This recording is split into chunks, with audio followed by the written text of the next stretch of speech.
당신은 그냥 짐이었어. 내 인생의 쓰레기. 어머니 장례식장, 영정 앞에서 남편이 내뱉은 말이었다. 조문객들이 빠져나간 텅 빈 장례식장에서 서진은 홀로 무릎 꿇고 있었다. 그때 불륜녀의 어머니가 나타나 비웃듯 말을 보탰다. 우리 은하는 곧 재벌 며느리가 될 팔자인데 당신은 뭐? 버려진 게 신세지. 남편은 붉은 봉투 하나를 던지듯 건네며 차갑게 등을 돌렸다. 그 순간 한성그룹 수석비서가 조용히 다가와 1,000만 원이 든 봉투를 놓고 갔다. 아무도 몰랐다. 무시당하고 짓밟힌 이 여자가 사실 6,800억 자산을 가진 한성그룹 장도연 회장의 숨겨진 친딸이라는 41년간 비밀로 감춰진 출생의 진실이 곧 폭발하려 하고 있었다. 이번 영상에서는 짐이라 불리던 여자가 6,800억 상속녀로 밝혀지며 벌이는 통쾌한 복수극에 대해서 들려드리겠습니다. 시작하기 전 구독과 좋아요 눌러주시면 언제나 실제 숨겨진 인생 사연들을 전해드립니다. 지금 시작합니다. 어머니의 장례식장은 밤 11시가 넘어서야 조용해졌습니다. 마지막 조문객이 나가고 장례식장 복도엔 시든 국화 향기만 남았습니다. 저는 상주석에 혼자 앉아 어머니 영정을 바라봤습니다. 41살 제 인생에서 가장 긴 하루였습니다. 복도 끝에서 발소리가 들렸습니다. 남편이었습니다. 하지만 그는 상주석으로 오지 않았습니다. 멀찍이 떨어진 벽에 기댄 채 팔짱을 끼고 섰습니다. 검은 넥타이도 풀어헤친 채였습니다. 저는 일어나 다가가려 했습니다. 남편의 눈빛이 차가웠지만 그래도 엄마 마지막 길에 함께 있어주길 바랐습니다. 남편은 제 손이 닿기도 전에 입을 열었습니다. 넌 내 인생의 짐이었어. 이젠 끝내자. 그 한마디에 제 발이 멈췄습니다. 손은 허공에서 굳었고요. 짐이라고요. 심장이 쿵 내려앉는 소리가 들렸습니다. 아니, 실제론 침묵뿐이었지만 제겐 천둥 소리처럼 울렸습니다. 그때 또 다른 목소리가 끼어들었습니다. 계열사 사장 부인 은하 어머니였습니다. 조문을 핑계로 다시 들어온 그녀는 우리를 힐끗 보더니 비웃듯 말했습니다. 내가 뭘 했어요. 우리 은하는 회장님 며느리 팔자라니까 서진 씨는 참 복도 없지. 은하. 34살의 그 여자 이름이 장례식장에서 튀어나왔습니다. 저는 입술을 깨물었습니다. 손톱이 손바닥을 파고들었지만 아프지 않았습니다. 마음이 더 아팠으니까요. 남편은 제 반응 따윈 신경 쓰지 않았습니다. 그는 정장 안주머니에서 붉은 봉투 하나를 꺼내 제 손에 쥐어줬습니다. 봉투 겉면엔 수기체로 짧은 메모가 붙어 있었습니다. 개봉 시 그룹 운명 변동. 무슨 뜻인지 알 수 없었습니다. 이거 받아. 남편은 그 말만 남기고 돌아섰습니다. 은하 어머니도 제 표정을 구경이나 하듯 훑어보더니 코웃음 치고 나갔습니다. 저는 봉투를 쥔 채 그대로 서 있었습니다. 다리에 힘이 빠져 주저앉을 것 같았지만 어머니 영정 앞에서만큼은 무너지고 싶지 않았습니다. 장례식장 복도에서 비틀거리는 발소리가 들렸습니다. 술 냄새가 먼저 왔습니다. 43살 남자가 넥타이를 늘어뜨린 채 지나갔습니다. 장민수였습니다. 한성그룹 회장의 첫째 아들이었죠. 그는 저를 힐끗 보더니 혼잣말처럼 중얼거렸습니다. 회장님이 뭘 그리 애지중지하시는지 모르겠네. 그 말이 무슨 뜻인지 알 수 없었습니다. 저는 그저 고개를 숙였습니다. 장민수는 휘청거리며 복도 저편으로 사라졌습니다. 밤은 더 깊어졌습니다. 장례식장엔 저 혼자였습니다. 어머니 영정 사진 속에서 엄마는 미소 짓고 계셨습니다. 65살까지 사셨지만 사진 속 모습은 젊었습니다. 3개월 전 찍은 사진이었습니다. 병원에 입원하기 전이었죠. 저는 상주석에 다시 앉았습니다. 손에 쥔 붉은 봉투가 묵직했습니다. 열어볼까 망설였지만 지금은 아니라는 생각이 들었습니다. 일단 엄마를 보내드리는 게 먼저였습니다.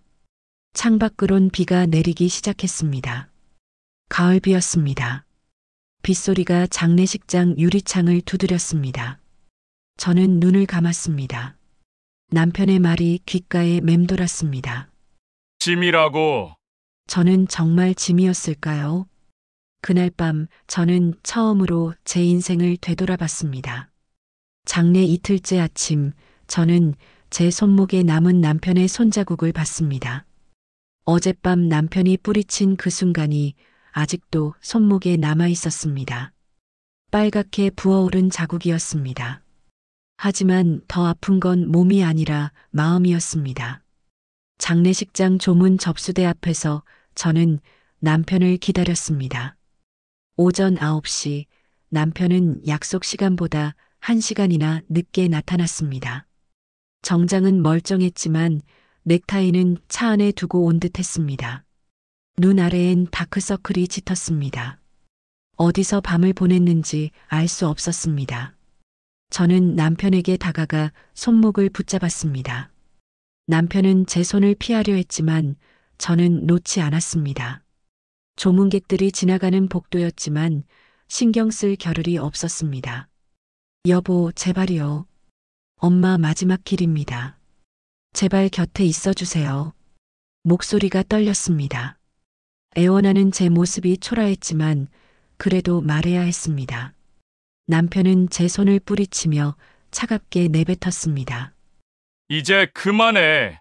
난 더는 못 버틴다. 너도 내 엄마도 다 짐이야. 이젠 끝이라고. 그 말에 제 손이 힘없이 떨어졌습니다. 남편은 저를 지나쳐 복도 끝으로 걸어갔습니다. 그의 뒷모습이 점점 멀어졌습니다. 저는 그 자리에 선 채 움직일 수 없었습니다. 그때 뒤에서 목소리가 들렸습니다. 은하 어머니였습니다. 어제에 이어 오늘도 나타났습니다. 그녀는 조물록에 이름을 쓰는 척하면서 제 곁을 지나쳤습니다. 아직도 매달리네. 남자가 싫다는데 왜 그래요? 팔자도 참 기구하지. 그 말에 주변 조문객 몇 명이 힐끗 저를 봤습니다. 저는 고개를 숙였습니다. 얼굴이 화끈거렸습니다. 부끄러웠습니다. 하지만 화를 낼 힘도 없었습니다. 은하 어머니는 제 반응을 보고 만족했는지 콧방귀를 뀌고 나갔습니다. 저는 조문 접수대 의자에 주저앉았습니다. 무릎에 힘이 풀렸습니다. 오후 2시쯤 한 남자가 조문을 왔습니다. 39살쯤 돼 보이는 남자였습니다. 깔끔한 회색 정장에 검은 넥타이를 맨 모습이었습니다. 그는 정중하게 절을 올린 뒤 제게 명함 한 장을 건넸습니다. 배유진 변호사입니다. 고인의 명복을 빕니다. 혹시 법률 자문이 필요하시면 언제든 연락 주세요. 짧은 인사였습니다. 저는 명함을 받았지만 무슨 뜻인지 이해할 수 없었습니다. 왜 변호사가 필요할까요? 배유진은 더 이상 말하지 않고 조용히 나갔습니다. 명함엔 법무법인 이름과 전화번호만 적혀 있었습니다. 저녁이 되자 장례식장은 다시 조용해졌습니다. 저는 혼자 상주석에 앉아 어머니가 입원했던 병원 청구서를 다시 펼쳤습니다. 지난 한 달 동안의 치료비였습니다. 총액 1,200만 원. 그중 미납 금액이 800만 원이었습니다. 붉은색 글씨로 표시되어 있었습니다. 저는 가방에서 통장을 꺼냈습니다. 잔액은 40만 원이었습니다. 신용카드 대금은 800만 원이 밀려 있었고요. 제 명의 카드였습니다. 남편이 준 카드가 아니었습니다. 제가 직접 만들어 썼던 카드였습니다. 계산기를 두드려 봤습니다. 어떻게 해도 답이 나오지 않았습니다. 돈이 없었습니다. 남편에게 부탁할 수도 없었습니다. 어제 그 말을 들은 뒤론 더 이상 남편에게 기댈 수 없다는 걸 알았습니다. 저는 통장과 청구서를 가방에 넣었습니다. 그리고 어머니 영정을 받습니다. 엄마는 여전히 미소 짓고 계셨습니다. 저는 눈물을 참았습니다. 엄마 앞에서만큼은 울고 싶지 않았습니다. 그날 밤 저는 잠들지 못했습니다. 천장을 바라보며 생각했습니다. 존엄을 지키려면 돈이 필요하다는 게 너무 서러웠습니다. 사람의 마지막 길조차 돈으로 재단되는 현실이 잔인했습니다. 장례 사흘째 아침이었습니다. 저는 남편에게 병원비 이야기를 꺼냈습니다. 더 이상 미룰 수 없었습니다. 장례식장 로비 구석, 아무도 없는 자판기 앞에서였습니다. 남편은 커피를 뽑으면서 저를 쳐다보지도 않았습니다. 여보, 병원에서 계속 연락이 와요. 미납 금액 800만 원을 처리해야 한대요. 남편은 커피캔을 따면서 한숨을 쉬었습니다. 그 한숨에 모든 게 담겨 있었습니다. 짜증, 피곤함, 그리고 저에 대한 혐오. 이제 그만 좀 해. 여기서 멈추자고. 난 더는 못한다. 그 말이 무슨 뜻인지 알 수 없었습니다. 아니, 알고 싶지 않았습니다. 저는 목소리를 낮추며 다시 말했습니다. 여보, 사람 목숨을 돈으로 재단하지 말아요. 제발이요. 남편은 커피를 한 모금 마시고는 캔을 쓰레기통에 던졌습니다. 깡그랑 소리가 로비에 울렸습니다. 그리곤 아무 말 없이 현관 쪽으로 걸어갔습니다. 저는 그 뒷모습을 바라봤습니다. 남편의 어깨가 점점 멀어졌습니다. 오후 3시쯤 장례식장 복도에서 낯익은 얼굴을 봤습니다. 장민수였습니다. 43살의 그는 어제보다 술이 덜 깬 듯 보였습니다. 눈이 충혈돼 있었고 정장 재킷은 한쪽 어깨만 걸친 상태였습니다. 그는 저를 보더니 비틀거리며 다가왔습니다. 서진 씨 힘드시죠? 그가 말을 걸었습니다. 저는 고개를 끄덕였습니다. 뭐라 대답해야 할지 몰랐습니다. 장민수는 제 옆에 섰습니다. 술 냄새가 코를 찔렀습니다. 회장님한테 말씀드릴까요? 아니면 그냥 넘어갈까요? 그 말에 저는 그를 쳐다봤습니다. 무슨 뜻인지 알 수 없었습니다. 회장이 왜 제 일에 관심을 가질까요? 저는 조심스럽게 물었습니다. 무슨 말씀이세요? 장민수는 헛웃음을 지었습니다. 그러곤 제 어깨를 툭 쳤습니다. 아무것도 아니에요. 제가 취했나 봐요. 그는 그 말을 남기고 비틀거리며 복도 끝으로 사라졌습니다. 저는 그 자리에 멍하니 서 있었습니다. 이해할 수 없는 대화였습니다. 하지만 뭔가 숨겨진 의미가 있다는 느낌이 들었습니다. 저녁 6시 제 휴대폰이 울렸습니다. 병원 원무과였습니다. 여자 직원의 목소리는 차갑고 기계적이었습니다. 윤서진 보호자님, 미납 금액 800만 원에 대한 처리가 안 되고 있습니다. 내일까지 입금이 없으면 법적 절차에 들어갑니다. 법적 절차. 그 말이 귀에 꽂혔습니다. 저는 떨리는 목소리로 대답했습니다. 조금만 더 시간을 주시면 안 될까요? 전화 너머에서 한숨소리가 들렸습니다. 죄송하지만 규정상 더 이상은 어렵습니다. 내일 오후 5시까지입니다. 전화가 끊겼습니다. 저는 휴대폰을 쥔 채 주저앉고 싶었습니다. 하지만 조문객들이 지나다니는 복도였습니다. 겉으로는 침착한 척해야 했습니다. 그때 한 남자가 조문을 왔습니다. 45살쯤 돼 보이는 남자였습니다. 깔끔한 검정 정장에 금태 안경을 쓴 모습이었습니다. 그는 정중하게 절을 올린 뒤 제게 짧게 인사했습니다. 고인의 명복을 빕니다. 목소리가 낮고 차분했습니다. 저는 고개를 숙여 감사 인사를 했습니다. 그는 더 이상 말하지 않고 조용히 나갔습니다. 조물록을 확인했습니다. 김태석이라는 이름이 적혀 있었습니다. 직함은 비어 있었습니다. 밤 10시 저는 숙소로 돌아왔습니다. 장례식장 근처 작은 모텔이었습니다. 방은 좁고 습했습니다. 저는 가방에서 서류 뭉치를 꺼냈습니다. 대출 상담 받았던 은행 서류들이었습니다. 신용대출 한도는 이미 다 썼습니다. 마이너스 통장도 한도가 찼습니다. 남은 건 고금리 대부업체뿐이었습니다. 연이율 20%, 종이 위에 붉은 글씨로 적혀 있었습니다. 저는 펜을 들었습니다. 계약서 서명란 위에 펜 끝을 댔습니다. 하지만 쓸 수가 없었습니다. 손이 떨렸습니다. 이 계약서에 서명하는 순간 제 인생은 더 깊은 수렁으로 빠질 것 같았습니다. 펜을 내려놓았습니다. 다시 들었습니다. 또 내려놓았습니다. 그 행동을 몇 번이나 반복했습니다. 시계는 밤 11시를 가리켰습니다. 내일 오후 5시까지입니다. 병원 직원의 목소리가 귓가에 맴돌았습니다. 저는 창밖을 봤습니다. 모텔 창문 너머로 도시의 불빛이 보였습니다. 사람들은 각자의 삶을 살아가고 있었습니다. 저만 이 좁은 방에서 멈춰 있었습니다. 장례 마지막 날 발인 시각은 오전 10시였습니다. 저는 9시부터 장례식장 입구에 서서 남편을 기다렸습니다. 상주 옆자리는 비어 있었습니다. 조문객들이 하나둘 모여들었습니다. 모두 그 빈자리를 쳐다봤습니다. 9시 반이 됐습니다. 남편은 오지 않았습니다. 저는 휴대폰을 꺼내 전화를 걸었습니다. 벨은 울렸지만 받지 않았습니다.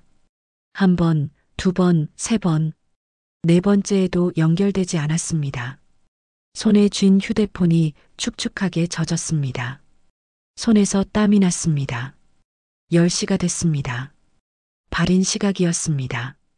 장례 지도사가 저를 쳐다봤습니다. 눈빛이 말하고 있었습니다. 이제 시작해야 한다고. 저는 고개를 끄덕였습니다. 혼자서 상주로 서야 했습니다. 어머니관이 옮겨졌습니다. 저는 상여 뒤를 따라 걸었습니다. 혼자였습니다. 친척 아주머니가 옆에서 속삭였습니다. 남편분은 어디 가셨어요? 장례식에 안 오다니. 대답할 수가 없었습니다. 저는 고개만 숙였습니다. 다른 친척도 수군거렸습니다. 집안 꼴이 말이 아니네. 부부 사이가 원래 안 좋았나 봐. 그 말들이 제 귀를 파고들었습니다. 하지만 아무 말도 할 수 없었습니다. 반박할 힘도 없었습니다. 연구차가 출발할 때 은하 어머니가 나타났습니다. 그녀는 조문객들 사이를 비집고 제 앞으로 왔습니다. 검은 옷차림이었지만 화장은 진했습니다. 그녀는 큰 소리로 말했습니다. 남편도 없이 혼자 장례 치르네. 불쌍하긴. 아, 우리 은하는 다음 달에 회장님 아드님이랑 약혼식이에요. 축하해 주세요. 주변 사람들이 웅성거렸습니다. 저는 입술을 깨물었습니다. 은하 어머니는 만족스러운 얼굴로 돌아섰습니다. 저는 그녀의 뒷모습을 바라봤습니다. 주먹을 쥐었습니다. 손톱이 손바닥을 파고들었습니다. 발인이 끝났습니다. 오후 3시쯤이었습니다. 조문객들은 모두 떠났습니다.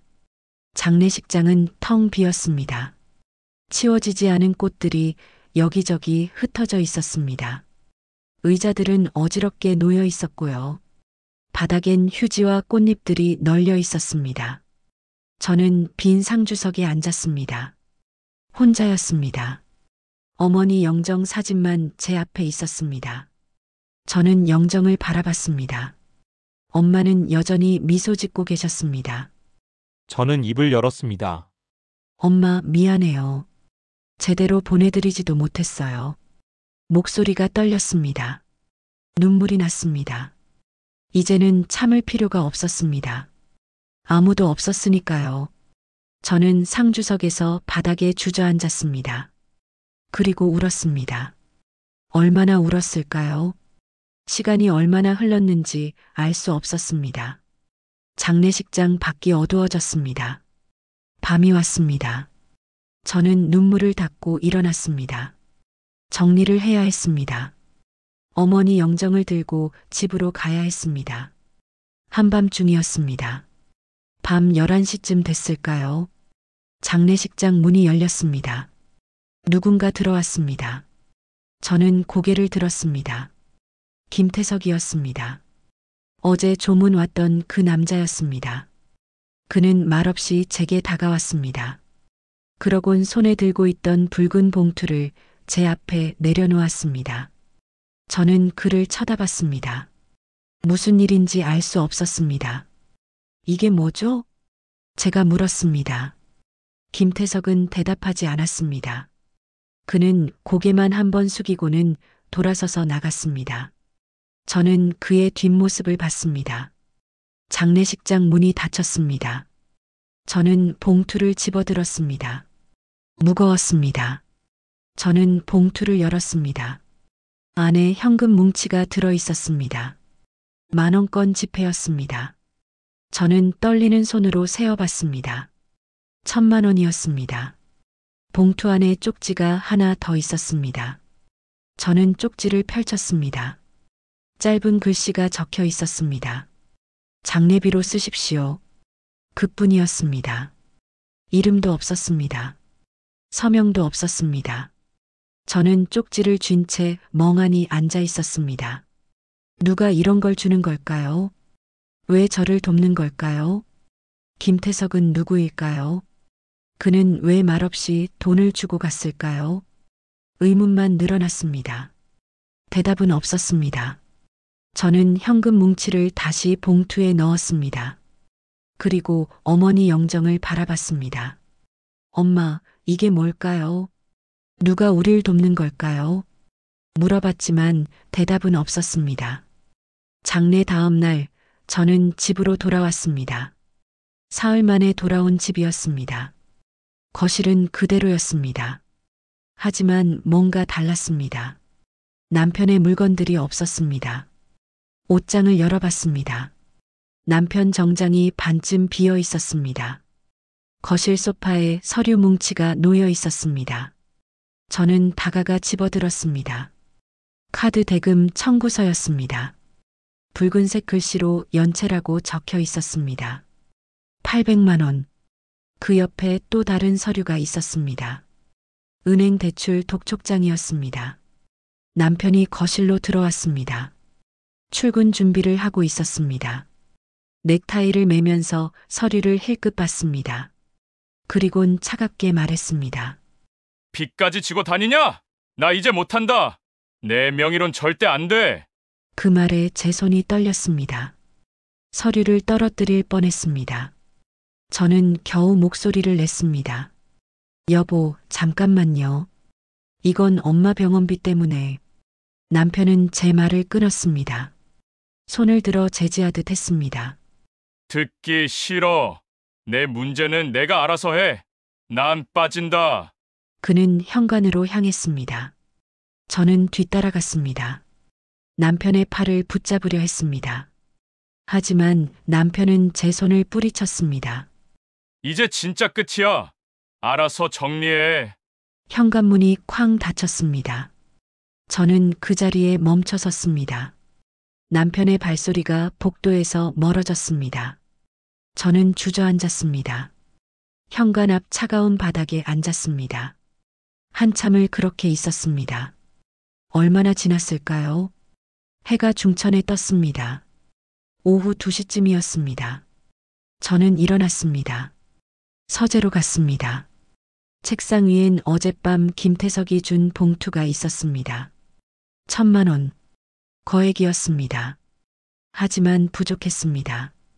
병원비 800만 원, 카드빚 800만 원, 장례비 200만 원. 합치면 1,800만 원이었습니다. 1,000만 원으론 모자랐습니다. 저는 계산기를 두드렸습니다. 이리저리 계산해 봤습니다. 답이 나오지 않았습니다. 저는 가방에서 고금리 대출 계약서를 꺼냈습니다. 어젯밤 모텔에서 가져온 서류였습니다. 대부업체 이름이 적혀 있었습니다. 연이율 20%, 1,000만 원을 빌리면 1년에 200만 원의 이자였습니다. 한 달에 약 17만 원씩 이자만 내야 했습니다. 저는 펜을 들었습니다. 서명란 위에 펜 끝을 댔습니다. 하지만 쓸 수가 없었습니다. 이 계약서에 서명하면 저는 더 깊은 수렁에 빠질 것 같았습니다. 하지만 서명하지 않으면 병원비를 낼 수 없었습니다. 펜을 내려놓았습니다. 다시 들었습니다. 또 내려놓았습니다. 손이 떨렸습니다. 이마에 땀이 맺혔습니다. 숨이 가빠졌습니다. 저는 일어났습니다. 거실로 나왔습니다. 창밖을 봤습니다. 사람들이 길을 걸어가고 있었습니다. 평범한 오후였습니다. 모두 자기 삶을 살고 있었습니다. 저만 이 좁은 집 안에 갇혀 있었습니다. 휴대폰이 울렸습니다. 배유진 변호사였습니다. 어제 명함을 준 그 사람이었습니다. 저는 전화를 받았습니다. 여보세요? 배유진의 목소리가 차분했습니다. 서진 씨, 배유진입니다. 혹시 지금 상담 가능하신가요? 저는 망설였습니다. 무슨 상담을 해야 할지 몰랐습니다. 하지만 거절할 힘도 없었습니다. 지금은 조금 힘들어요. 목소리가 흔들렸습니다. 배유진은 잠시 침묵했습니다. 그러곤 조심스럽게 말했습니다. 급하신 일 있으시면 언제든 연락 주세요.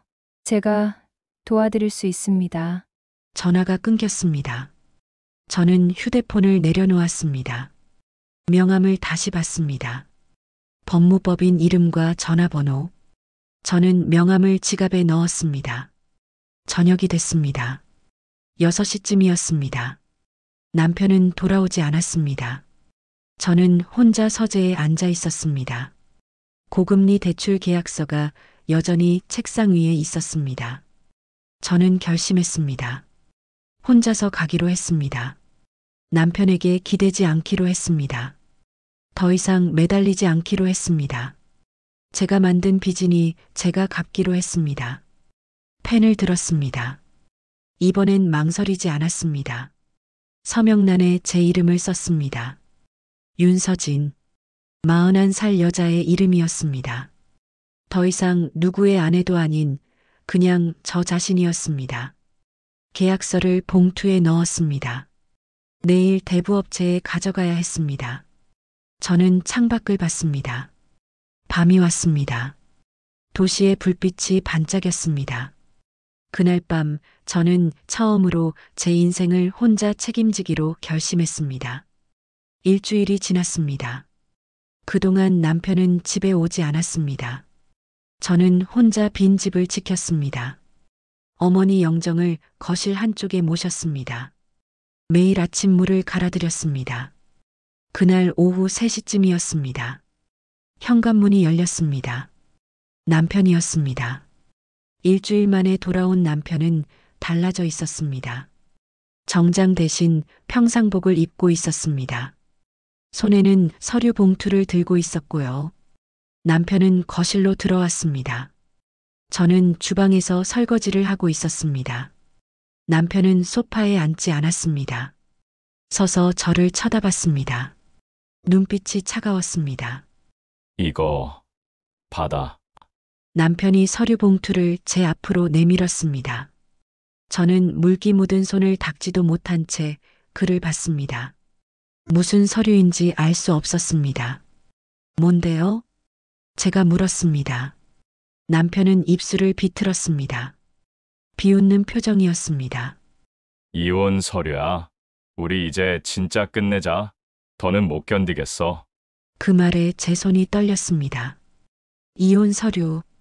예상은 했지만 실제로 듣는 건 달랐습니다. 저는 손을 뻗지 않았습니다. 받을 수가 없었습니다. 남편은 제 반응을 기다리지 않았습니다.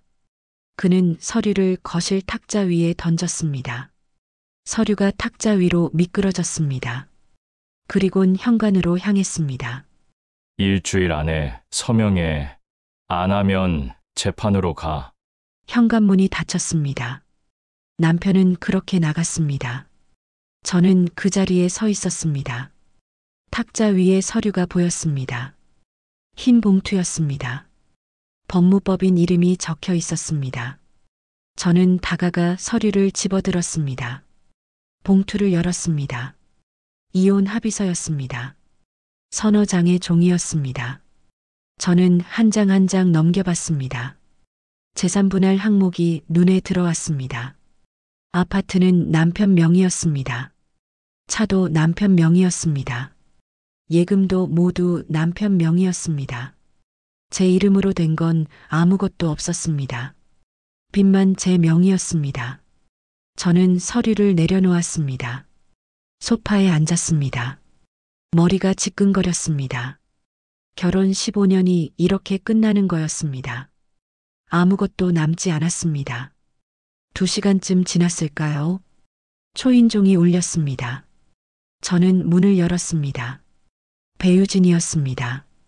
장례식 때 명함을 줬던 그 변호사였습니다. 저는 놀랐습니다. 어떻게 여기를? 배유진은 정중하게 고개를 숙였습니다. 죄송합니다. 연락이 안 되셔서요. 혹시 상담 필요하실까 해서 왔습니다. 저는 그녀를 안으로 들였습니다. 거실 탁자 위에 이혼 서류가 있었습니다. 배유진은 서류를 봤습니다. 저는 차를 내왔습니다. 배유진은 서류를 집어들었습니다. 혹시 이거 보아도 될까요? 저는 고개를 끄덕였습니다. 어차피 숨길 것도 없었습니다. 배유진은 서류를 천천히 읽었습니다. 얼굴이 점점 굳어졌습니다. 이건 너무 불공정합니다. 재산분할 청구가 가능해요. 결혼 생활 15년이면 충분히 권리가 있습니다.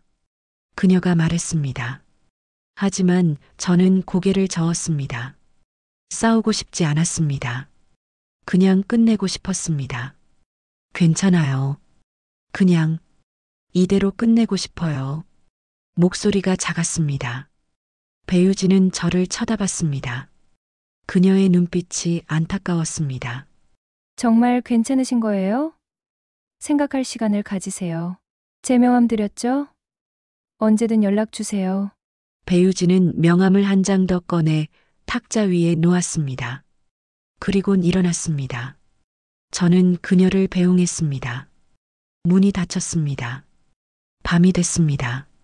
저는 어머니 유품을 정리했습니다. 장례 후 손도 대지 못했던 짐들이었습니다.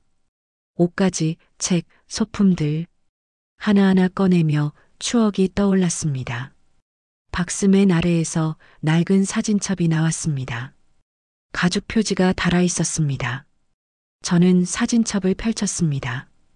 오래된 사진들이었습니다. 한 장의 사진이 눈에 들어왔습니다. 젊은 어머니였습니다. 25살쯤 돼 보였습니다. 옆에 정장 입은 남자가 서 있었습니다. 두 사람이 웃고 있었습니다.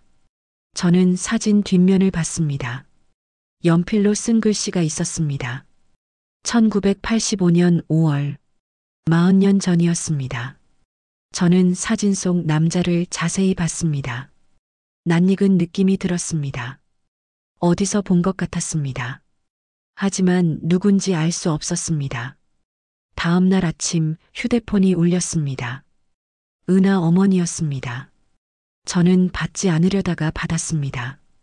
여보세요? 은하 어머니의 목소리가 들렸습니다. 기분 좋은 투였습니다. 서진 씨, 좋은 소식 있어서요. 우리 은하가 다음 달에 결혼해요. 준영 씨랑요. 축하해 주세요. 전화를 끊었습니다. 더 이상 들을 수 없었습니다. 사흘 뒤 병원에서 전화가 왔습니다. 오전 10시쯤이었습니다. 저는 설거지를 하다가 전화를 받았습니다. 병원 원무과 직원이었습니다. 여자 목소리였습니다. 윤서진 보호자님, 미납 금액이 전액 처리됐습니다. 확인 부탁드립니다. 손에서 접시가 미끄러질 뻔했습니다. 저는 황급히 물었습니다. 네, 제가 낸 게 아닌데요. 누가 내셨는지 아세요? 직원은 잠시 침묵했습니다. 그러곤 조심스럽게 말했습니다. 익명 기부로 처리됐습니다. 저희도 자세한 건 모릅니다. 전화가 끊겼습니다. 저는 휴대폰을 쥔 채 멍하니 서 있었습니다. 800만 원이 처리됐다고요. 누가 낸 걸까요? 장례비에 이어 병원비까지 누군가 저를 돕고 있었습니다. 저는 거실로 갔습니다. 어머니 영정 앞에 앉았습니다. 혼잣말처럼 중얼거렸습니다. 엄마, 누가 날 돕는 거지? 이게 대체 뭘까? 대답은 없었습니다. 어머니는 영정 속에서 미소만 짓고 계셨습니다. 저는 김태석을 떠올렸습니다. 장례식장에서 1,000만 원을 준 그 남자. 혹시 그가 병원비도 낸 걸까요? 하지만 왜요? 그는 저와 아무 관계도 없었습니다. 오후 2시쯤 저는 외출했습니다. 저녁 식사 준비를 해야 했습니다. 백화점 식품 코너에 갔습니다. 과일을 고르고 있었습니다. 그때 익숙한 목소리가 들렸습니다. 서진 씨? 돌아봤습니다. 장민수였습니다. 43살의 그는 정장 대신 캐주얼한 옷을 입고 있었습니다. 눈이 충혈돼 있었습니다. 어제도 술을 마신 듯 했습니다. 아, 장민수 씨. 저는 어색하게 인사했습니다. 장민수는 제 장바구니를 힐끗 봤습니다. 과일과 나물들이 담겨 있었습니다. 저녁 식사 준비하세요? 그가 물었습니다. 저는 고개를 끄덕였습니다. 장민수는 잠시 망설이더니 제 옆으로 다가왔습니다. 술 냄새가 났습니다. 서진 씨 혹시 요즘 이상한 일 없으세요? 누가 뭔가 도와주거나 그런 거요. 그 말에 제 심장이 뛰었습니다. 어떻게 아는 걸까요? 저는 조심스럽게 물었습니다. 무슨 말씀이세요? 장민수는 주변을 둘러봤습니다. 사람들이 쇼핑을 하고 있었습니다. 그는 목소리를 낮췄습니다. 회장님이 뭔가 하고 계신 것 같아서요. 제가 봤거든요. 비서실에서 서진 씨 이름 나오는 거요. 근데 왜 그러시는지 모르겠어요. 회장이라고요. 한성그룹 회장을 말하는 건가요? 저는 당황했습니다. 저는 회장님을 모르는데요. 장민수는 비웃듯 웃었습니다. 하지만 그 웃음이 씁쓸해 보였습니다. 그래요? 근데 회장님은 서진 씨를 아시나 봐요. 이상하죠? 저도 궁금해요.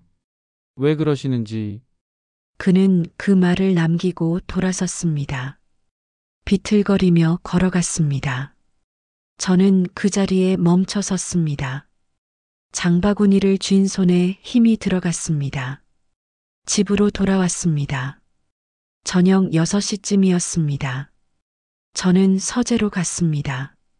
어머니 유품 박스를 다시 열었습니다. 어제 본 사진첩을 꺼냈습니다. 1985년 사진을 다시 봤습니다. 젊은 어머니 옆에 남자, 정장을 입은 그 남자. 저는 사진을 자세히 들여다봤습니다. 뭔가 낯익었습니다. 어디서 본 것 같았습니다.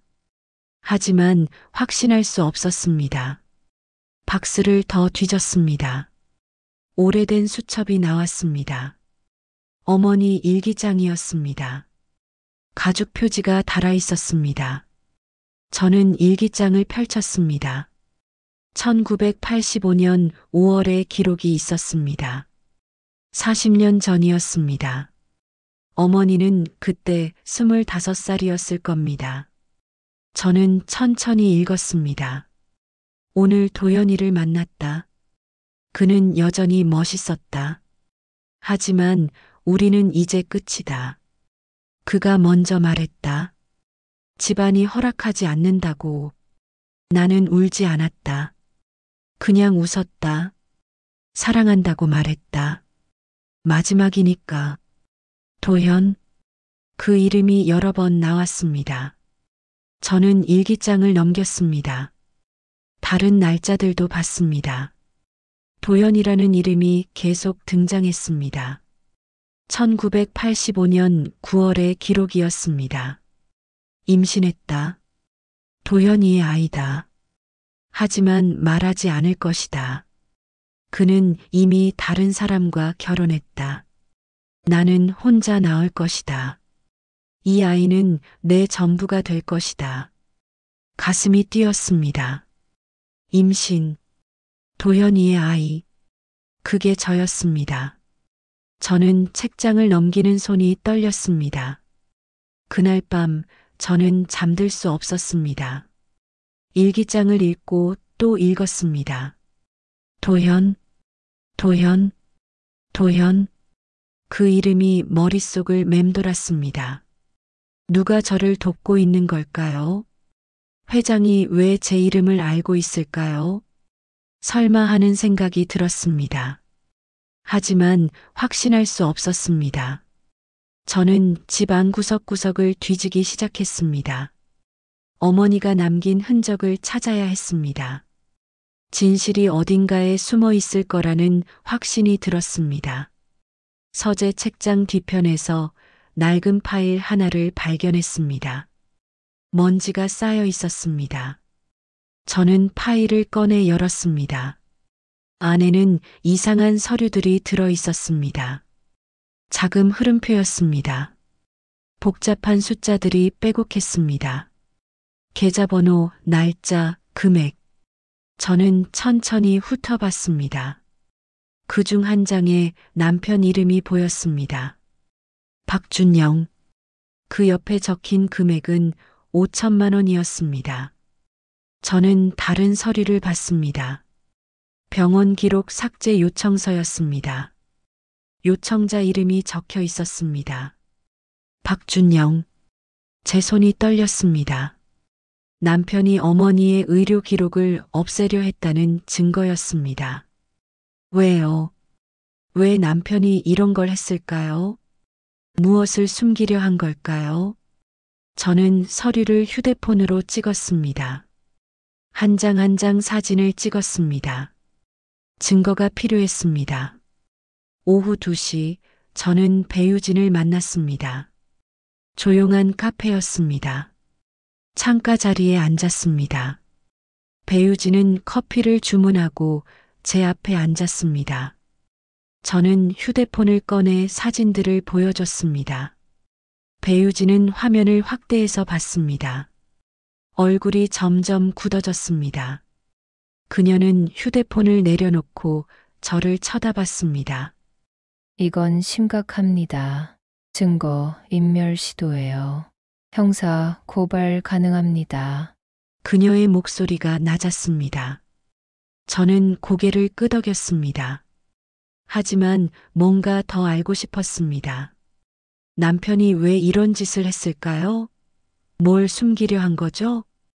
배유진은 잠시 생각했습니다. 그러곤 조심스럽게 말했습니다. 혹시 재산 문제일 수도 있어요. 아니면 더 큰 비밀이 있거나요. 이 자금 흐름표를 보면 5천만 원이 어디서 온 건지 추적해야 합니다. 저는 커피를 한 모금 마셨습니다. 쓴맛이 혀끝을 찔렀습니다. 배유진은 명함을 또 하나 꺼냈습니다. 제가 조사를 도와드릴게요. 이 서류들을 제게 보내주세요. 법적으로 문제 삼을 수 있는지 확인하겠습니다. 카페를 나왔습니다.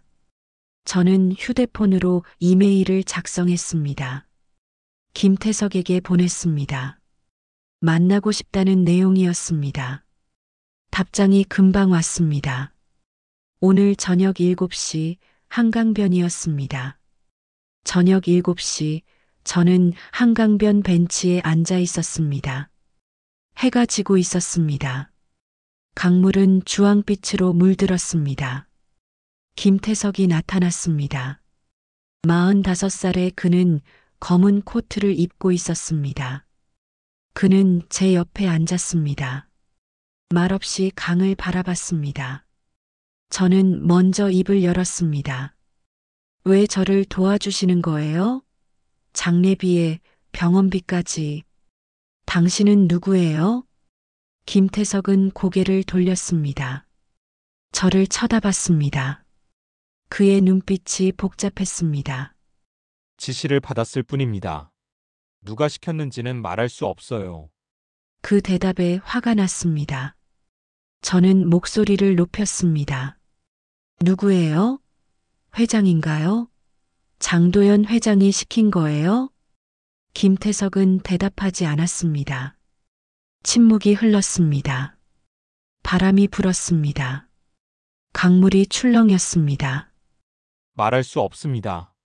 하지만 곧 아실 겁니다. 조금만 더 버티세요. 그는 일어났습니다. 저는 그의 팔을 붙잡았습니다. 제발요. 알려주세요. 제 어머니와 회장이 무슨 관계예요? 저는 누구예요? 김태석은 제 손을 떼어냈습니다. 조심스럽게 하지만 단호하게. 서진 씨, 모든 진실엔 때가 있습니다. 아직은 아니에요. 그는 걸어갔습니다. 저는 벤치에 주저앉았습니다. 강바람이 차가웠습니다. 눈물이 났습니다. 분했습니다. 답답했습니다. 집으로 돌아왔습니다. 밤 9시쯤이었습니다. 저는 서재에 앉아 다시 서류들을 펼쳤습니다. 자금 흐름표, 병원 기록 삭제 요청서, 어머니 일기장, 모든 걸 다시 봤습니다. 5천만 원. 그 돈이 어디서 온 걸까요? 남편에게 누가 준 걸까요? 왜 어머니 기록을 없애려 한 걸까요? 무엇을 숨기려 한 걸까요? 저는 한성그룹을 검색했습니다. 장도연 회장, 68살. 사진이 나왔습니다. 저는 사진을 확대했습니다. 얼굴을 자세히 봤습니다. 낯익었습니다. 어디서 본 것 같았습니다. 저는 1985년 사진을 다시 꺼냈습니다. 사진 속 젊은 남자와 화면 속 회장을 비교했습니다. 비슷했습니다. 눈매가, 코가, 인매가. 40년의 세월이 얼굴을 바꿨지만 윤곽은 남아 있었습니다. 설마 그 사람이. 저는 숨이 막혔습니다. 가슴이 두근거렸습니다. 모든 게 연결되는 것 같았습니다. 하지만 확신할 수 없었습니다. 그날 밤 저는 결심했습니다. 더 이상 기다릴 수 없었습니다. 직접 알아내야 했습니다. 저는 한성그룹 이사회에 증거를 제출하기로 결심했습니다. 배유진이 법적 절차를 도와줬습니다. 우리는 일주일간 준비했습니다. 자금 흐름표, 병원 기록 삭제 요청서, 모든 증거를 정리했습니다. 이사회는 목요일 오후 2시에 열렸습니다. 한성그룹 본사 회의실이었습니다. 저는 배유진과 함께 들어갔습니다. 회의실엔 이사 12명이 앉아 있었습니다. 남편도 있었습니다. 은하도 옆에 앉아 있었습니다. 남편은 저를 쳐다보지 않았습니다. 은하는 저를 비웃듯 봤습니다. 34살의 그녀는 빨간 원피스를 입고 있었습니다. 화장이 진했습니다. 이사회 의장이 회의를 시작했습니다. 저는 일어섰습니다. 손이 떨렸지만 목소리는 또렷하게 냈습니다. 저는 박준영의 불법 행위를 고발하러 왔습니다. 제 어머니의 의료 기록을 삭제하려 했고 출처 불명의 5천만 원을 받았습니다. 증거가 있습니다. 서류를 제출했습니다. 이사들이 서류를 돌려봤습니다. 웅성거리는 소리가 들렸습니다. 저는 숨을 참았습니다. 이사들의 반응을 지켜봤습니다. 한 이사가 입을 열었습니다. 60살쯤 돼 보이는 남자였습니다. 이건 심각한 문제입니다. 조사가 필요해 보이는데요. 그 말에 희망이 생겼습니다. 저는 고개를 끄덕였습니다. 다른 이사들도 고개를 끄덕이는 것 같았습니다. 하지만 남편이 일어났습니다. 그는 차분하게 말했습니다. 너무 차분해서 오히려 소름이 돋았습니다. 이사님들, 이건 순전히 사적 감정입니다. 제 아내는 이혼에 화가 나서 저를 음해하고 있습니다. 5천만 원은 정당한 업무 대가였고 의료 기록건은 단순 행정 절차였습니다. 증거를 조작한 건 오히려 제 아내입니다. 그 거짓말에 입이 벌어졌습니다. 저는 소리쳤습니다. 거짓말입니다. 당신이 증거를 숨기려 했잖아요. 은하가 끼어들었습니다. 그녀는 눈물을 글썽이며 말했습니다. 서진 씨, 왜 이러세요? 준영 씨는 아무 잘못도 없어요. 저희는 정말 사랑해요. 질투는 이제 그만하세요. 질투라고요. 저는 웃음이 나왔습니다. 허탈한 웃음이었습니다. 이사들이 저를 쳐다봤습니다. 그 눈빛이 의심스럽게 변했습니다. 의장이 말했습니다. 일단 이 문제는 추가 조사가 필요합니다. 오늘은 여기서 마치겠습니다. 이사회가 끝났습니다. 저는 회의실을 나왔습니다. 복도에서 다리가 휘청거렸습니다. 배유진이 제 팔을 붙잡았습니다. 서진 씨, 괜찮으세요? 괜찮을 리 없었습니다. 하지만 고개를 끄덕였습니다. 다음 날 뉴스가 나왔습니다. 오전 10시쯤이었습니다. 저는 집에서 뉴스를 봤습니다. 화면에 제 얼굴이 나왔습니다. 장례식 때 찍힌 사진이었습니다. 앵커가 말했습니다. 한성그룹 임원의 아내가 남편을 고발했습니다. 하지만 이는 이혼 과정에서 벌어진 사적 복수극으로 보입니다. 고발인은 최근 재산 분할에 불만을 품은 것으로 알려졌습니다. 사적 복수극. 그 단어가 귀를 때렸습니다. 저는 리모컨을 던졌습니다. 텔레비전 화면에 부딪혔습니다. 하지만 화면은 깨지지 않았습니다. 휴대폰이 울리기 시작했습니다. 모르는 번호들이었습니다. 저는 전화를 받았습니다. 욕설이 쏟아졌습니다. 남편한테 빌부터 살다가 버림받았다고 복수하냐? 전화를 끊었습니다. 또 울렸습니다. 또 욕설이었습니다. 저는 휴대폰을 껐습니다. 오후 3시 집 앞에 기자들이 몰려왔습니다. 인터폰이 계속 울렸습니다. 저는 커튼을 쳤습니다. 집 안에 숨었습니다. 배유진에게서 문자가 왔습니다. 언론 대응은 하지 말라는 내용이었습니다. 저는 답장을 보냈습니다. 알겠다고. 그날 밤 장민수에게서 문자가 왔습니다. 미안합니다. 제가 힘이 없어서요. 아버지가 뭔가 하실 거예요. 조금만 참으세요. 아버지, 회장을 말하는 거겠죠. 저는 문자를 읽고 또 읽었습니다. 무슨 뜻일까요? 회장이 뭘 하신다는 걸까요? 은하 어머니에게서도 전화가 왔습니다. 저는 받지 않았습니다. 하지만 음성 메시지가 남았습니다. 저는 들었습니다. 서진 씨, 이제 포기해요. 당신은 졌어요. 우리 은하가 이겼고요. 다음 달이면 결혼해요. 회장 며느리 될 거예요. 당신은 뭐예요? 아무것도 아니잖아요. 메시지를 지웠습니다. 저는 바닥에 주저앉았습니다. 어머니 영정을 받습니다. 엄마는 여전히 미소 짓고 계셨습니다. 엄마, 내가 틀렸을까요? 내가 정말 복수하려고 한 걸까요? 물었지만 대답은 없었습니다. 밤은 깊어졌습니다. 저는 혼자였습니다. 이틀 뒤 은하가 기자회견을 열었습니다. 오후 3시였습니다. 저는 집에서 생중계를 봤습니다. 화면 속 은하는 흰색 블라우스를 입고 있었습니다.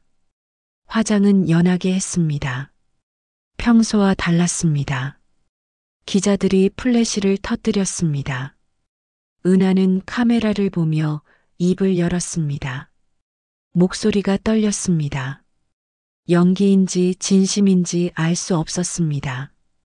저는 정말 힘들었습니다. 서진 씨가 저희를 협박했어요. 준영 씨랑 헤어지라고, 안 그러면 거짓으로 고발하겠다고 했어요. 그 말에 저는 소파에서 벌떡 일어났습니다. 협박이라고요. 제가 언제 그랬나요? 거짓말이었습니다. 새빨간 거짓말. 은하는 눈물을 닦았습니다. 티슈로 눈가를 찍었습니다. 카메라가 클로즈업 했습니다.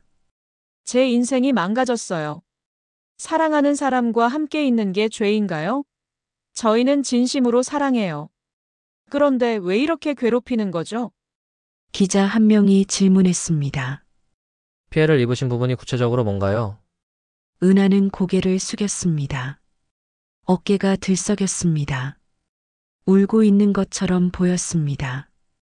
정신적 피해가 커요. 밤마다 악몽을 꿔요. 제 가족들도 힘들어해요. 특히 저희 어머니가요. 저는 텔레비전을 껐습니다. 더 이상 볼 수 없었습니다.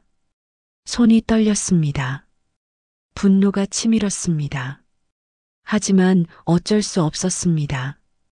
그날 저녁 남편도 인터뷰를 했습니다. 저는 보지 않으려 했습니다. 하지만 휴대폰 알림이 왔습니다. 뉴스 속보였습니다. 저는 기사를 열었습니다. 박준영 씨는 아내 윤서진 씨가 결혼 생활 내내 자신을 통제하려 했다고 주장했다. 경제적 압박과 정서적 학대가 있었다며 이혼은 불가피한 선택이었다고 밝혔다. 경제적 압박, 정서적 학대, 그 단어들이 눈에 박혔습니다. 저는 휴대폰을 던졌습니다. 소파 쿠션에 부딪혔습니다. 밤 9시쯤 장민수에게서 전화가 왔습니다. 저는 받았습니다. 술 냄새가 전화기 너머로 들리는 것 같았습니다. 서진 씨, 저도 힘들어요. 그의 목소리가 흐느적거렸습니다. 술에 많이 취한 듯 했습니다. 제가 차기 회장이 되어야 하는데요. 아버지가 절 안 봐주세요. 저보다 당신을. 아니, 그게 아니라. 횡설수설이었습니다. 저는 조용히 물었습니다. 무슨 말씀이세요? 장민수는 한숨을 쉬었습니다. 길고 깊은 한숨이었습니다. 몰라요. 저도 잘 모르겠어요. 그냥 힘들어요. 서진 씨도 힘들죠? 전화가 끊겼습니다. 저는 휴대폰을 내려놓았습니다. 장민수의 말이 이상했습니다. 아버지가 저를 뭐라고요? 무슨 뜻일까요? 다음 날 아침 배유진이 급하게 찾아왔습니다. 10시쯤이었습니다. 그녀의 얼굴이 창백했습니다. 저는 문을 열어줬습니다. 무슨 일이세요? 배유진은 들어오자마자 서류를 꺼냈습니다. 손이 떨리고 있었습니다. 서진 씨, 큰일입니다. 남편 측에서 역고소했어요. 명예훼손이랑 무고죄로요. 제 다리에 힘이 풀렸습니다. 저는 소파에 주저앉았습니다. 역고소라고요. 위조 증거를 제출했다는 겁니다. 그리고 정신적 피해를 입었다고 주장하고 있어요. 손해배상 청구도 들어왔습니다. 3억 원이요. 3억 원. 그 숫자가 귀를 때렸습니다. 저는 입이 벌어졌습니다. 말이 나오지 않았습니다. 배유진은 제 옆에 앉았습니다. 그녀의 목소리가 낮아졌습니다. 서진 씨, 이제 법정 싸움입니다. 각오하셔야 해요. 쉽지 않을 겁니다. 저는 고개를 끄덕였습니다. 눈물이 났습니다. 하지만 닦지 않았습니다. 그냥 흘러내리게 뒀습니다. 오후 2시 여론이 더 악화됐습니다. 인터넷 기사 댓글을 봤습니다. 악플이 수천 개였습니다. 남편 빌부터 살다가 쫓겨났네. 증거 조작한 거 아니냐? 감옥 가야지. 불쌍한 척하지 말고 그냥 인정해라. 저는 휴대폰을 던졌습니다. 이번엔 벽에 부딪혔습니다. 화면이 금이 갔습니다. 저녁 6시 집 앞에 또 기자들이 왔습니다. 인터폰이 계속 울렸습니다. 저는 커튼을 쳤습니다. 불도 끄고 어둠 속에 앉아 있었습니다. 어머니 영정만 어둠 속에서 희미하게 보였습니다. 저는 영정 앞으로 기어갔습니다. 그리고 속삭였습니다. 엄마, 난 끝까지 갈 거야. 포기 안 해. 절대로. 목소리는 작았지만 단호했습니다. 어둠이 저를 삼켰습니다. 하지만 저는 무너지지 않았습니다. 검찰 조사가 시작됐습니다. 월요일 오전 10시였습니다. 저는 검찰청 조사실에 앉아 있었습니다. 회색 벽, 형광등, 녹음기. 모든 게 차갑고 딱딱했습니다. 검사가 물었습니다. 40살쯤 돼 보이는 남자였습니다. 안경을 쓰고 있었습니다. 윤서진 씨, 이 증거들을 어떻게 입수하셨습니까? 남편 서류를 무단으로 가져온 겁니까? 저는 대답했습니다. 목소리가 떨렸습니다. 집에서 찾았습니다. 제 집이에요. 무단이 아니에요. 검사는 서류를 넘겼습니다. 표정이 회의적이었습니다. 남편 측에서는 이 서류들이 조작됐다고 주장합니다. 어떻게 생각하십니까? 조작이라고요. 저는 고개를 저었습니다. 손이 떨렸습니다. 테이블 밑에서 주먹을 쥐었습니다. 조작 아닙니다. 제가 직접 찾은 겁니다. 진짜예요. 검사는 한숨을 쉬었습니다. 그 한숨에 모든 게 담겨 있었습니다. 불신, 피곤함, 그리고 이미 결론을 내린 듯한 태도. 조사가 끝났습니다. 3시간이 걸렸습니다. 저는 비틀거리며 밖으로 나왔습니다. 배유진이 복도에서 기다리고 있었습니다. 어떠셨어요? 저는 고개를 저었습니다. 말하고 싶지 않았습니다. 배유진은 제 표정을 보고 알아차렸습니다.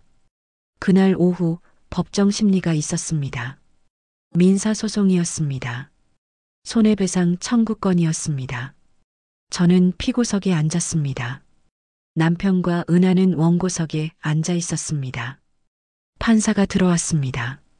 65살쯤 돼 보이는 남자였습니다. 판사는 서류를 검토했습니다. 얼굴에 표정이 없었습니다. 배유진이 변론했습니다. 저는 결백하다고, 증거는 진짜라고. 하지만 판사는 고개를 끄덕이지 않았습니다. 상대편 변호사가 나섰습니다. 50살쯤 돼 보이는 남자였습니다. 목소리가 컸습니다. 피고는 이혼에 불만을 품고 악의적으로 고발했습니다. 증거는 조작됐고 원고들은 막대한 정신적 피해를 입었습니다. 3억 원 배상이 정당합니다. 판사는 고개를 끄덕였습니다.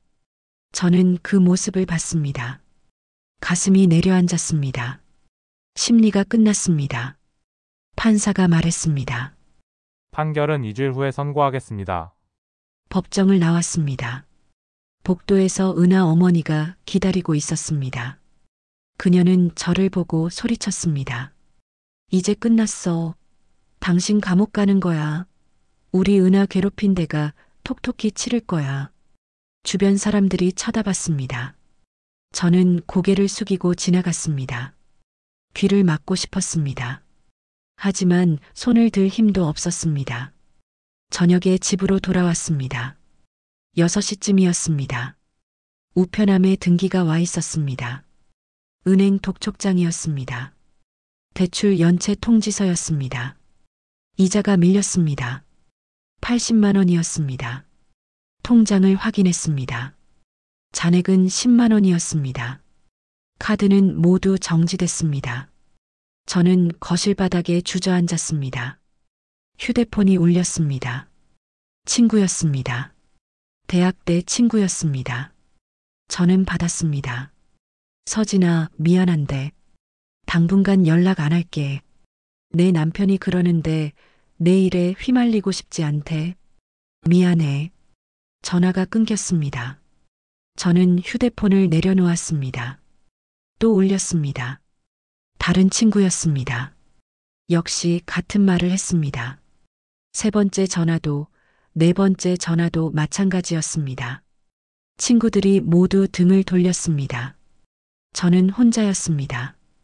밤 10시쯤 장민수에게서 전화가 왔습니다. 또 술에 취한 목소리였습니다. 서진 씨, 제가 도와드리고 싶은데요. 근데 전 힘이 없어요. 아버지만 하실 수 있어요. 근데 아버지가 언제 움직이실지 몰라요. 그는 횡설수설했습니다. 저는 물었습니다. 무슨 말씀이세요? 회장님이 왜 절 도우세요? 장민수는 웃었습니다. 쓴웃음이었습니다. 그걸 제가 어떻게 알아요? 전 동생도 아니고. 아니, 그게 아니라. 모르겠어요. 전화가 끊겼습니다. 저는 혼란스러웠습니다. 동생이 아니라고요. 무슨 뜻일까요? 자정쯤 김태석에게서 문자가 왔습니다. 조금만 더 버티십시오. 곧 모든 게 밝혀질 겁니다. 저는 문자를 읽고 또 읽었습니다. 곧 밝혀진다고요. 무엇이요? 왜 저를 도와주는 건가요? 누가 시킨 건가요? 대답은 없었습니다. 저는 문자를 지웠습니다. 더 이상 희망을 품고 싶지 않았습니다. 어머니 영정 앞에 앉았습니다. 저는 울었습니다. 소리내어 울었습니다. 아무도 들을 사람이 없었습니다. 엄마, 난 이제 정말 끝인가 봐. 아무것도 남지 않았어. 돈도, 친구도, 희망도. 영정 속 어머니는 미소만 짓고 계셨습니다. 저는 바닥에 쓰러졌습니다. 그리고 잠들었습니다. 어둠 속에서 혼자. 다음 날 아침 김태석에게서 전화가 왔습니다. 목소리가 다급했습니다. 서진 씨, 지금 당장 한성그룹으로 오세요. 긴급 이사회입니다. 회장님이 직접 참석하십니다. 저는 이해할 수 없었습니다. 왜 제가 이사회에 가야 하나요? 하지만 김태석의 목소리에 뭔가 절박함이 있었습니다. 11시, 저는 한성그룹 본사에 도착했습니다. 배유진이 로비에서 기다리고 있었습니다. 그도 급히 연락을 받았다고 했습니다. 회의실 문이 열렸습니다. 이사 12명이 모두 앉아 있었습니다. 남편도 은하도 있었습니다. 그들은 저를 보고 당황한 표정을 지었습니다. 회의실 상석에 68살의 장도현 회장이 앉아 있었습니다. 처음 보는 얼굴이었습니다. 하지만 낯익었습니다. 1985년 사진 속 그 남자였습니다. 회장이 일어섰습니다. 그는 저를 쳐다봤습니다. 눈빛이 복잡했습니다. 슬픔, 미안함, 그리고 뭔가 결연한 의지가 섞여 있었습니다. 오늘 여러분께 중요한 사실을 밝히겠습니다. 회장의 목소리가 회의실을 채웠습니다. 이사들이 숨을 죽였습니다. 윤서진 씨는 제 친딸입니다. 그 한마디에 회의실이 얼어붙었습니다. 저는 숨이 멎었습니다. 친딸이라고요. 이사들이 웅성거렸습니다. 장민수가 자리에서 벌떡 일어났습니다. 아버지 무슨 말씀이세요? 장민수의 목소리가 떨렸습니다. 회장은 손을 들어 그를 제지했습니다. 40년 전 나는 이정화를 사랑했습니다. 하지만 집안의 반대로 헤어졌습니다. 그녀가 임신한 줄 몰랐습니다. 알았다면 절대 떠나지 않았을 겁니다. 회장의 목소리가 흔들렸습니다. 그는 잠시 침묵했습니다. 그리곤 계속 말했습니다. 이정화 씨가 돌아가시기 한 달 전 저에게 편지를 보냈습니다.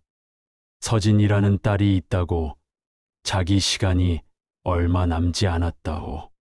그때 알았습니다. 제가 40년 동안 모르고 살았던 딸이 있다는 것을요. 저는 눈물이 났습니다. 어머니가 편지를 보냈다고요. 한 달 전에요. 저는 몰랐습니다. 어머니가 아무 말도 하지 않으셨습니다. 김태석이 서류를 배포했습니다. DNA 검사 결과였습니다. 저와 회장의 친자 관계를 증명하는 서류였습니다. 남편이 벌떡 일어났습니다. 얼굴이 창백했습니다. 이건 조작입니다. 회장님, 속지 마십시오. 회장은 차갑게 남편을 봤습니다. 조작은 당신이 한 것입니다. 박준영 씨. 김 비서, 자료를 보여주세요. 김태석이 화면을 켰습니다. 증거 자료들이 나타났습니다. 남편과 은하가 위조한 파일들이었습니다. 진짜 증거는 따로 있었습니다. 남편이 받은 5천만 원의 출처도 밝혀졌습니다. 불법 자금이었습니다. 은하가 일어났습니다. 그녀는 울먹이며 말했습니다. 이건 말도 안 돼요. 우리가 뭘 잘못했다고요? 회장이 차갑게 대답했습니다. 당신들은 제 딸을 괴롭혔습니다. 거짓으로 고발하고 명예를 훼손했습니다. 이제 대가를 치를 겁니다. 이사회가 결의했습니다. 남편과 은하에 대한 모든 직위 박탈, 검찰 수사 의뢰, 만장일치였습니다. 장민수도 손을 들었습니다. 그는 저를 보며 고개를 숙였습니다. 회의가 끝났습니다. 남편과 은하는 경호원에게 끌려나갔습니다. 은하는 소리쳤습니다. 이건 불공평해. 우리만 나쁜 놈들이야? 하지만 아무도 듣지 않았습니다. 문이 닫혔습니다. 회의실에 저와 회장님만 남았습니다. 그는 천천히 제게 다가왔습니다. 저는 일어났습니다. 두 사람은 마주 섰습니다. 서진 씨. 아니, 서진아. 회장의 목소리가 떨렸습니다. 처음으로 제 이름을 불렀습니다. 딸을 부르는 목소리였습니다. 미안하다. 40년 동안 몰랐던 것, 내 어머니를 지켜주지 못한 것, 내가 혼자 고생한 것, 모두 내 잘못이다. 저는 울었습니다. 소리내어 울었습니다. 회장도 눈물을 흘렸습니다. 68살 남자의 눈물이었습니다. 이제 빼앗긴 존엄을 되찾겠습니다. 아버지, 제가 말했습니다. 처음으로 아버지라고 불렀습니다. 회장은 저를 껴안았습니다. 40년 만의 포옹이었습니다. 이틀 후 임시 이사회가 다시 열렸습니다. 목요일 오후 2시였습니다. 안건은 남편과 은하에 대한 최종 징계, 그리고 향후 조치였습니다. 저는 회의실에 들어갔습니다. 이번엔 달랐습니다. 저는 피고가 아니었습니다. 저는 한성그룹 회장의 딸이었습니다. 제 자리는 회장 옆이었습니다. 이사 12명이 모두 참석했습니다. 배유진도 법률 고문으로 배석했습니다. 남편과 은하는 참석하지 못했습니다. 이미 직위가 정지된 상태였습니다. 회장이 회의를 시작했습니다. 목소리가 단호했습니다. 오늘은 박준영, 최은하에 대한 최종 징계안을 표결하겠습니다. 모든 직위 박탈과 검찰 수사 의뢰입니다. 이사들이 서류를 검토했습니다. 증거가 명확했습니다. 불법 자금 위조 문서, 증거 인멸 시도, 모든 게 드러났습니다. 한 이사가 손을 들었습니다. 60살쯤 되는 남자였습니다. 중립파 이사였습니다. 그동안 어느 편도 들지 않았던 사람이었습니다. 저는 양심 선언을 하겠습니다. 회의실이 조용해졌습니다. 모두 그를 쳐다봤습니다. 그는 천천히 말했습니다. 지금껏 저는 박준영 씨 측에서 로비를 받았습니다. 금품도 받았습니다. 하지만 이제는 바른 선택을 하겠습니다. 잘못된 건 잘못됐다고 말해야 합니다. 그 고백에 회의실이 술렁였습니다. 장민수가 놀란 표정으로 그를 봤습니다. 저는 숨을 참았습니다. 중립이사가 계속 말했습니다. 저는 징계안에 찬성합니다. 그리고 제 잘못도 인정하겠습니다. 표결이 시작됐습니다.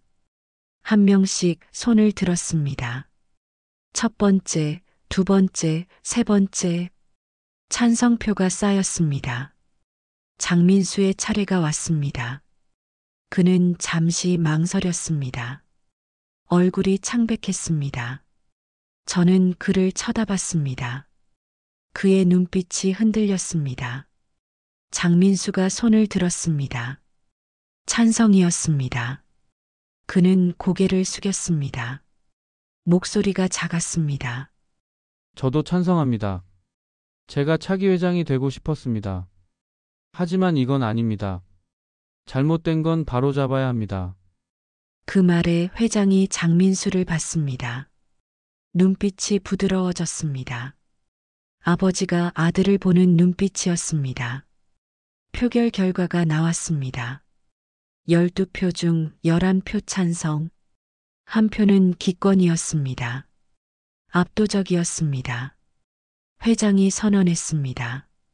박준영, 최은하에 대한 모든 직위를 닥탈합니다.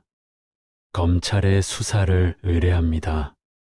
회사와 관련된 모든 권한을 즉시 회수합니다.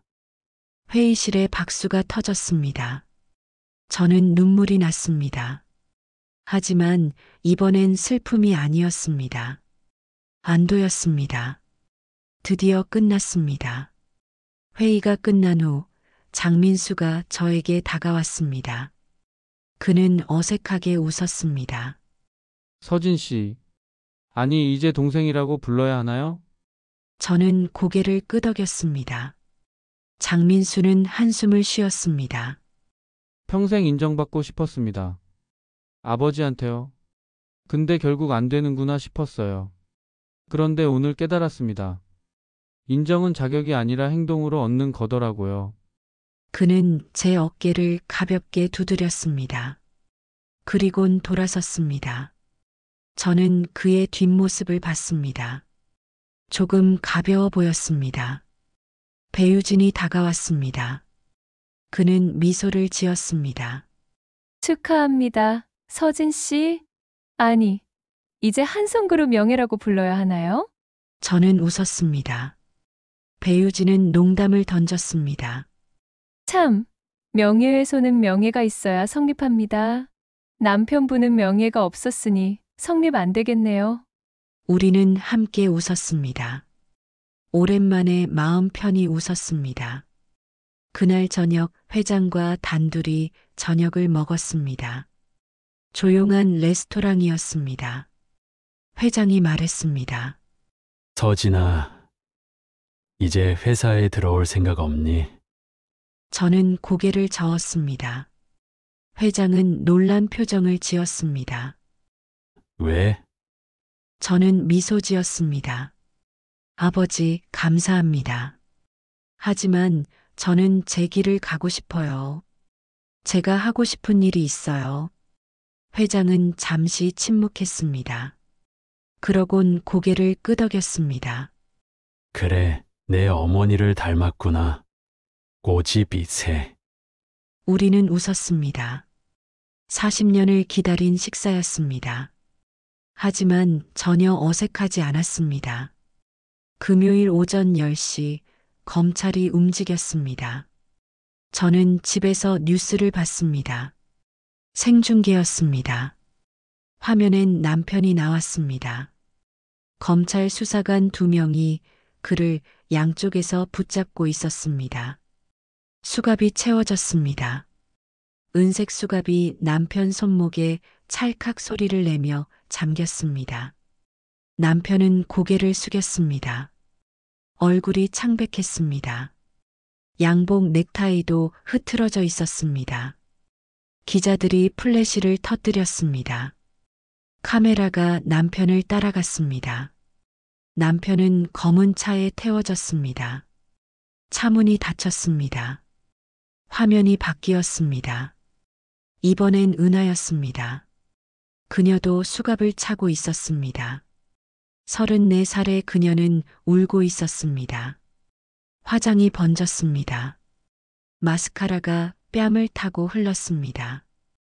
은하 어머니가 현장에 나타났습니다. 그녀는 소리쳤습니다. 우리 딸은 무죄야! 아무 잘못 없어! 석방해! 하지만 아무도 듣지 않았습니다. 수사관들은 은하를 차에 태웠습니다. 은하는 창문 너머로 어머니를 봤습니다. 입을 벌렸지만 소리는 들리지 않았습니다. 차가 출발했습니다. 은하 어머니는 그 뒤를 쫓아 달렸습니다. 하지만 차는 멀어졌습니다. 그녀는 길 한가운데 서서 울부짖었습니다. 저는 텔레비전을 껐습니다. 더 이상 볼 필요가 없었습니다. 저는 창밖을 봤습니다. 햇살이 따뜻했습니다. 가을이 깊어지고 있었습니다. 오후 2시쯤 배유진에게서 전화가 왔습니다. 그는 기분 좋은 목소리였습니다. 서진 씨, 축하합니다. 민사소송도 전부 취하됐어요. 손해배상 청구도 없어졌고요.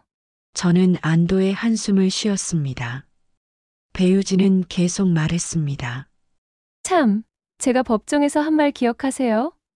명예훼손은 명예가 있어야 성립한다고요? 남편분은 명예가 없었으니 성립 안 되는 거였죠? 그녀의 농담에 저는 웃었습니다. 배유진도 웃었습니다. 우리는 잠시 그렇게 웃었습니다. 수고하셨어요, 배 변호사님. 정말 감사합니다. 제가 말했습니다. 배유진은 조용히 대답했습니다. 천만에요. 정의가 이긴 겁니다. 서진 씨가 이긴 거예요? 전화를 끊었습니다. 저는 어머니 영정 앞으로 갔습니다. 영정은 거실 한쪽에 모셔져 있었습니다. 저는 무릎을 꿇고 앉았습니다. 엄마, 이제 됐어요. 다 끝났어요. 목소리가 떨렸습니다. 눈물이 났습니다. 하지만 이번엔 기쁨의 눈물이었습니다. 엄마가 아빠를 만났던 거, 저를 혼자 낳으셨던 거, 40년 동안 숨기셨던 거, 이제 다 이해해요. 엄마는 저를 보호하려 하신 거죠. 영정 속 어머니는 미소 짓고 계셨습니다. 저는 계속 말했습니다.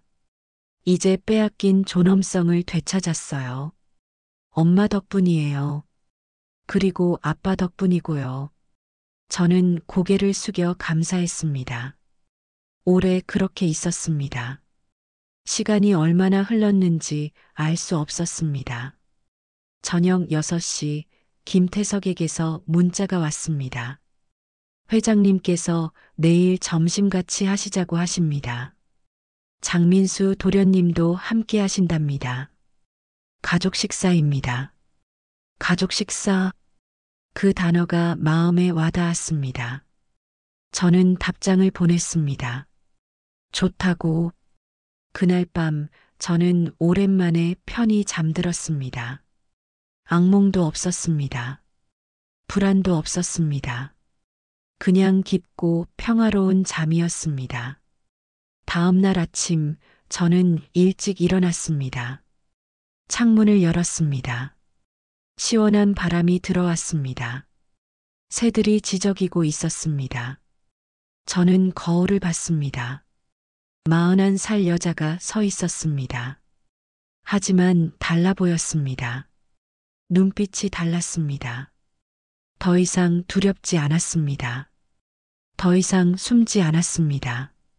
저는 윤서진이었습니다. 장도연 회장의 딸이었습니다. 이정화의 딸이었습니다. 그리고 무엇보다 저 자신이었습니다. 옷장을 열었습니다.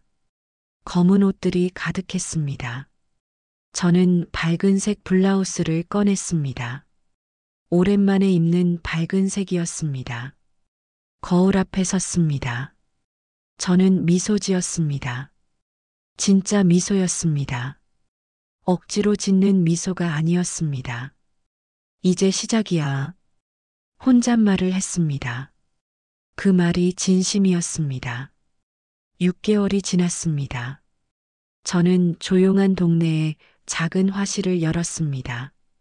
10평쯤 되는 공간이었습니다. 창문이 크고 햇살이 잘 들었습니다. 저는 그곳에서 그림을 그렸습니다. 캔버스 위에 붓을 놀렸습니다. 어머니 얼굴을 그렸습니다. 젊은 시절 어머니였습니다. 25살 도연을 사랑했던 그때의 모습이었습니다. 붓질 하나하나에 추억이 담겼습니다. 그림을 그리며 저는 마음을 추슬렀습니다. 지난 일들이 머릿속을 스쳤습니다. 장례식, 남편의 배신, 법정, 그리고 진실.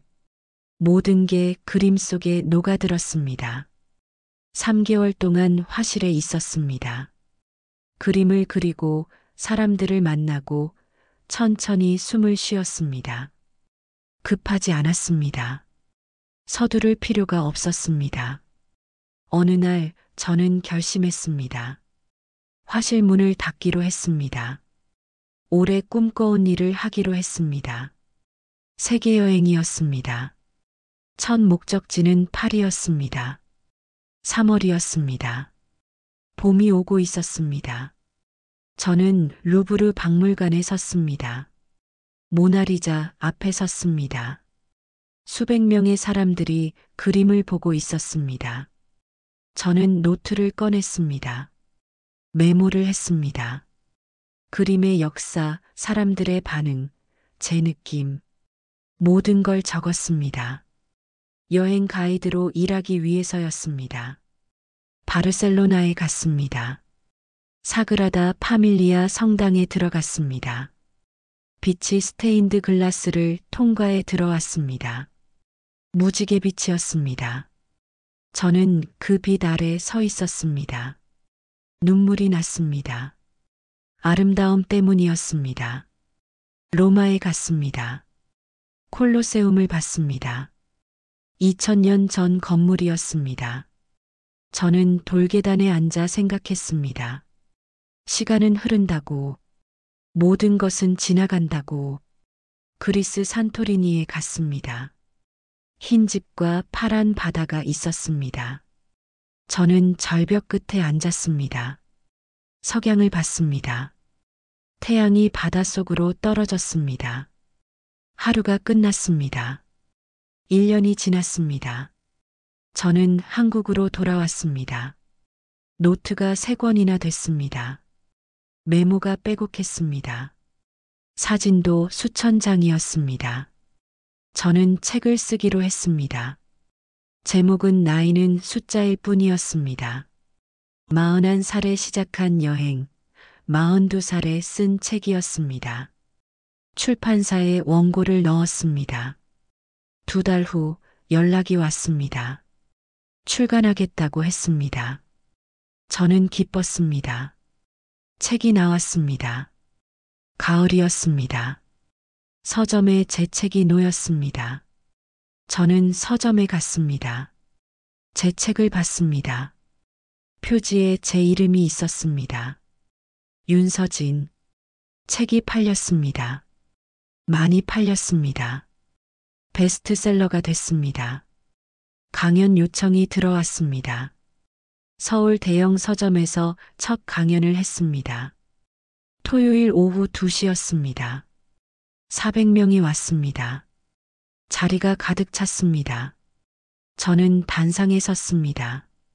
마이크를 잡았습니다. 떨렸지만 괜찮았습니다. 저는 말했습니다. 저는 41살에 모든 걸 잃었습니다. 남편도, 돈도, 명예도. 하지만 저 자신을 찾았습니다. 그리고 이제 세계를 봅니다. 나이는 숫자일 뿐입니다. 인생은 언제든 시작할 수 있습니다. 청중이 박수를 쳤습니다. 저는 웃었습니다. 진심으로 웃었습니다. 강연이 끝났습니다. 한 젊은 여자가 다가왔습니다. 25살쯤 돼 보였습니다. 그녀는 눈물을 글썽이며 말했습니다. 선생님, 용기를 얻었어요. 저도 새 출발하겠어요. 할 수 있죠? 저는 그녀의 손을 잡았습니다. 따뜻했습니다. 물론이에요. 당신은 할 수 있어요. 그날 저녁 저는 호텔 창가에 앉았습니다. 서울의 야경을 봤습니다. 불빛이 반짝였습니다. 도시가 살아 숨쉬고 있었습니다. 저는 제 삶을 돌아봤습니다. 짐이라 불렸던 날, 딸이라 불린 순간, 모든 게 의미가 있었습니다. 저는 윤서진이었습니다. 장도연의 딸이었습니다. 이정화의 딸이었습니다. 작가였습니다. 여행가였습니다. 그리고 무엇보다 제 인생의 주인공이었습니다. 내일은 또 다른 강연이 있었습니다.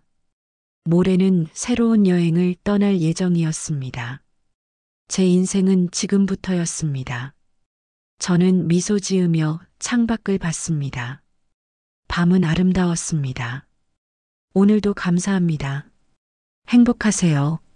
사연의 바다였습니다.